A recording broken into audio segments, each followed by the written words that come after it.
নমস্কার, মালদা টুডের পর্দায় আপনাদের স্বাগত। আমি এখন গৌড়বঙ্গ বিশ্ববিদ্যালয়ের অধ্যাপক সৌরেন বন্দ্যোপাধ্যায়ের বাড়িতে। সৌরেন বন্দ্যোপাধ্যায় আগামী দিনে বারাসাত রাষ্ট্রীয় বিশ্ববিদ্যালয়ের উপাচার্য পদে যোগ দিতে চলেছেন, অন্তর্বর্তী উপাচার্য পদে। তার এই অভিজ্ঞতাটা গৌড়বঙ্গ বিশ্ববিদ্যালয়ের অধ্যাপক থেকে কলকাতার কাছে বারাসাত বিশ্ববিদ্যালয় রাষ্ট্রীয় বিশ্ববিদ্যালয়ের উপাচার্য সম্মানটা পাওয়ার কিরকম তার কাছ থেকে আমরা জেনে নিচ্ছি। সুরেন্দ্র, হ্যাঁ, ব্যাপার হচ্ছে যে এটা আমার কাছে সত্যিই সম্মানের, কারণ উপাচার্য পদ আমাদের কাছে সবসময় মনে হয়েছে যে এই কর্মক্ষেত্রে একজন সম্মানীয় মানুষ, কাজে এই পদে যোগদান করতে যাচ্ছি, এটা আমার কাছে গর্বের, আনন্দের। এবং একই সঙ্গে আমার যে কর্মজীবন, সেই কর্মজীবনের একটা প্রান্তে এসে দীর্ঘ অভিজ্ঞতার পরে এই ধরনের একটি পদে আমি যাচ্ছি। এটা শুধু আমার নয়, মালদাবাসীর কাছেও, আমার নিজের বিশ্ববিদ্যালয়ের সহকর্মীদের কাছেও এটা আনন্দের মনে হয়েছে। এখানে এই অন্তর্বর্তীকালীন উপাচার্য, মানে অনেকেই জানে না হয়তো অন্তর্বর্তীকালীন উপাচার্য এইটার মধ্যে ইয়েটা কি আছে? ব্যাপার হচ্ছে উপাচার্য নিয়োগের জন্য একটি সার্চ কমিটি করতে হয়, সেটি সরকার করে। সেই সার্চ কমিটির মধ্যে দিয়ে ৩-৪ জন যারা অ্যাপ্লিক্যান্ট থাকেন আর কি, তাদের নির্বাচিত করা হয় এবং ৩ জন কি ৪ জনের মধ্যে থেকে একজনের নামে ঠিক পড়ে, হয়তো তিনি নির্বাচিত হন এবং একটি বিশ্ববিদ্যালয়ে তাকে পাঠানো হয় উপাচার্য হিসেবে। এবারে এই সার্চ কমিটি যদি না হয়, তার যে গ্যাপ পিরিয়ড, সার্চ কমিটি করে যাকে পূর্ণ সময়ের জন্য পাঠানো হয়, তিনি ৪ বছর অন্তত পক্ষে সময়কালে তিনি থাকতে পারেন। এবার অন্তর্বর্তী উপাচার্য হচ্ছেন ওই গ্যাপ পিরিয়ডের মধ্যে শূন্যস্থান পূরণ করার জন্য, বিশ্ববিদ্যালয়ের কাজ পরিচালনার জন্য কোনো এই ধরনের অধ্যাপক যারা সিনিয়র ফ্যাকাল্টিজ বা ডিন বা এই ধরনের এক্সপিরিয়েন্সড যাদের অভিজ্ঞতা হয়েছে অধ্যাপক হিসেবে, তাদের নাম বিবেচনা করে মাননীয় সরকার তারা পাঠান।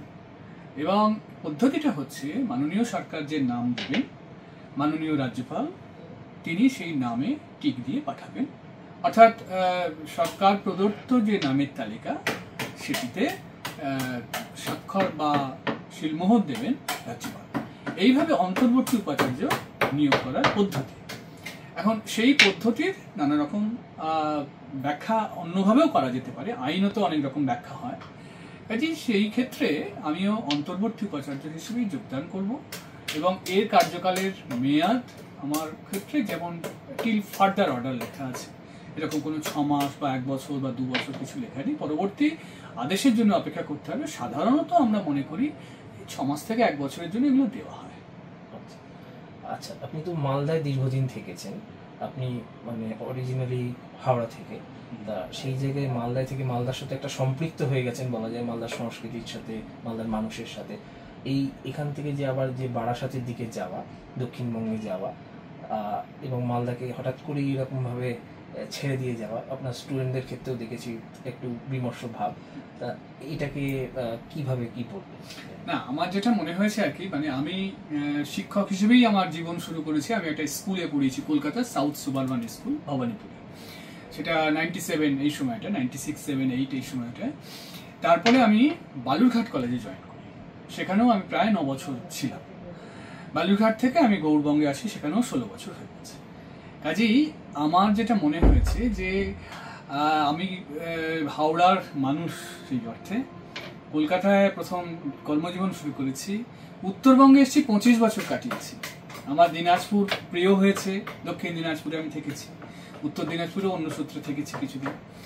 মালদা আমার প্রিয় হয়েছে, তার আগে দিনাজপুরে থেকেছিলাম, মালদায় বহু কাজে, অনুষ্ঠানে, সাংস্কৃতিক কাজে এসেছি। কাজেই সেই ভালো লাগার জায়গাটা আছে। এখন আবার যেতে হবে 24 পরগনা।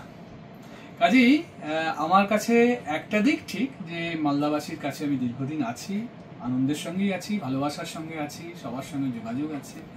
আবার একটা নতুন কর্মক্ষেত্র, এই কর্মক্ষেত্র এবং এই ধরনের একটি পদ, সেই জায়গায় আমাকে আমার মতো করে হলেও চেষ্টা করতে হবে।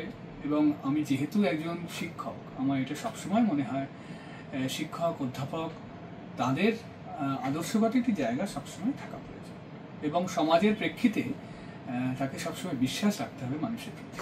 এটা আমার সবসময় মনে হয়। সৌরেন্দাকে আগামী দিনের কাজের জন্য অনেক শুভেচ্ছা রইল মালদা টুডের পক্ষ থেকে এবং আমার পক্ষ থেকে। শুভদীপ বন্দ্যোপাধ্যায়ের রিপোর্ট, মালদা টুডে।